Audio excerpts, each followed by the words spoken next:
جس کے بنیادی کردار ہندو بنا رہے ہیں، کیا مسلمانوں کے لیے اس میں شریک ہونا جائز ہے؟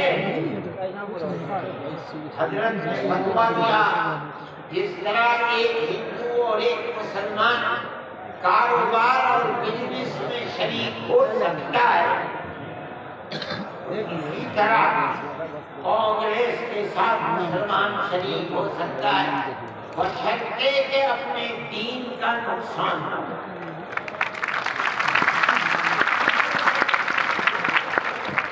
اس کا مطلب نہیں سمجھے تھے لوگ، مطلب یہ ہے کہ ہماری تحریک ہے کہ مسلمان اور ہندو جب تک ساتھ نہیں ہوگا ملک آزاد نہیں ہوگا، تو اس کے اندر گھسو اور اتنی طاقت پیدا کرو اپنی مجھ کر کہ کانگریس کو مجبور کر دو کہ وہ اپنا نقطۂ نظر بدل کر ملک کی آزادی کے لیے جدوجہد کرے۔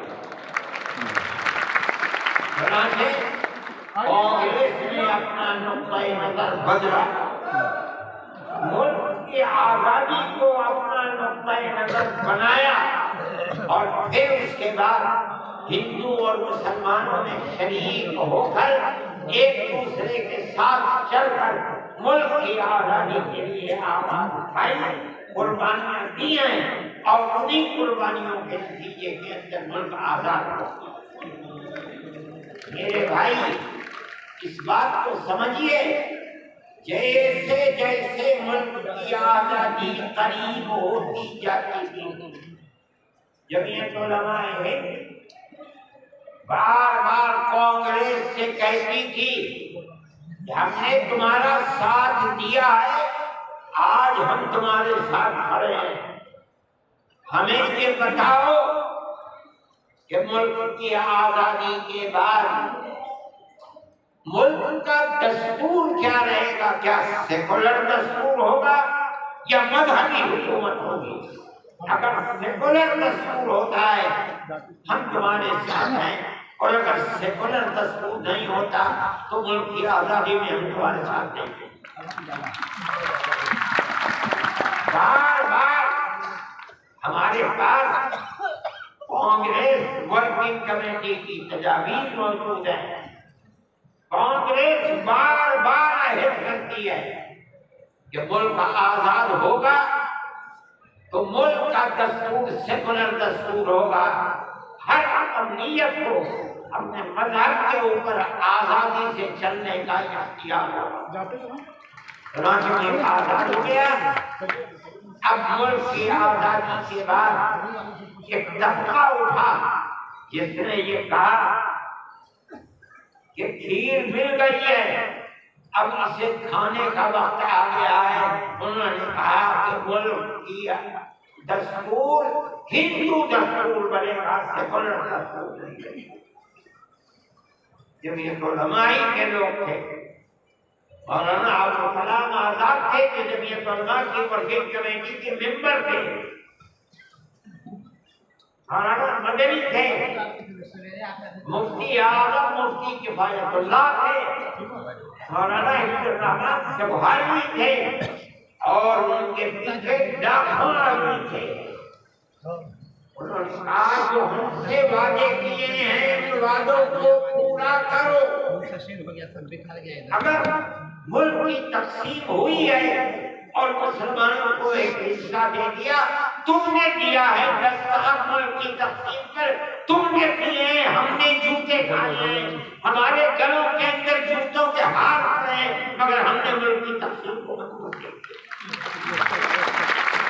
ہم سے جو وعدہ کیا تھا اس وعدے لوگ دستور کے اندر دفعات ہیں کہ ہر اقلیت کو اپنے مذہب پر چلنے کا حق ہے۔ گھس جائیے گا جمعیت علماء کی دی ہوئی دفعات ہے، مولانا عبدالکلام آزاد کی دی ہوئی دفعات ہے، مولانا مدنی کی دی ہوئی دفعات ہے، مفتی کفایت اللہ کی رکھی ہوئی دفعات ہیں، جن دفعات کی بنیاد پر ہر اقلیت ملک کے اندر ملک وہ حصہ سمجھتی ہے جو حصہ کوئی اکثریت کا فرق ہے۔ جمعیت علماء کی تاریخ ہے، ہم اپنے مذہبی اعتبار سے دستور کو ہاتھ میں لے کر کہہ سکتے ہیں کہ ہمیں اپنے مذہب پر چلنا اور مذہب کو اختیار کرنے کا حق ہے۔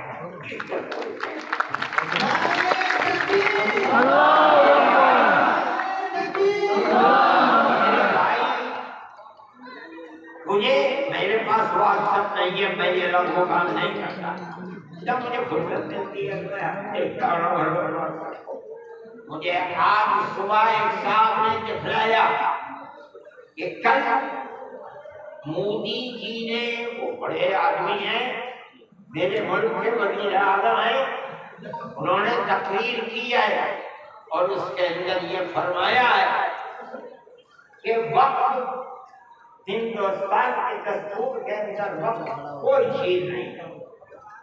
مجھے حیرت ہوئی کہ ایک ملک کا وزیر اعظم اور ہندوستان کا ایسا وزیر اعظم یہ بات کہہ رہا ہے۔ میں کہتا ہوں کہ وقت قرآن کا فیصلہ ہے، اللہ کے نبی حضرت محمد کا فیصلہ ہے، ہمارے دین کا دین ہے۔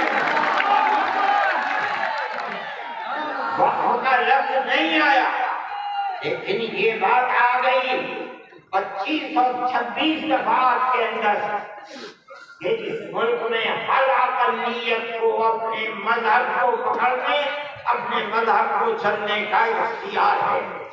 کیا مطلب یہ ہے؟ کل کو آپ کھڑے ہو کر کہہ دیں کہ نماز کا ذکر دستور کے اندر نہیں ہے، حج کا نام دستور کے اندر نہیں ہے، زکات کا نام دستور کے اندر نہیں ہے، رمضان کے روزوں کا نام دستور کے اندر نہیں، اس لیے ہر چیز کو مٹا دیا جائے۔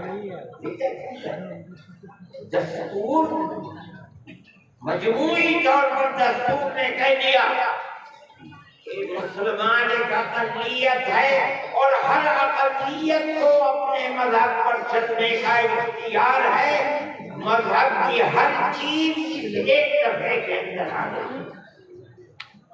وقت کا مسئلہ،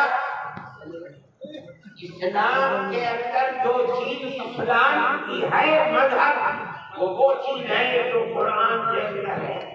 ایک دوسری وہ چیز ہے جس کو ہمارے آقا حضرت محمد صلی اللہ علیہ وسلم نے فرمایا، یہی تو اسلام کی بنیاد ہے۔ سمجھو، قرآن کی آیت ہے، 4 سپارے کی پہلی آیت، لن تنالوا البر حتى تنفقوا مما تحبون۔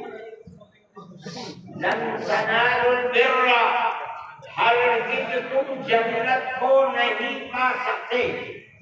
بر کی تفسیر مفسرین جنت سے کرتے ہیں۔ ارے مسلمانوں کان کھول کر سن لو، ہرگز تم جنت کو نہیں پا سکتے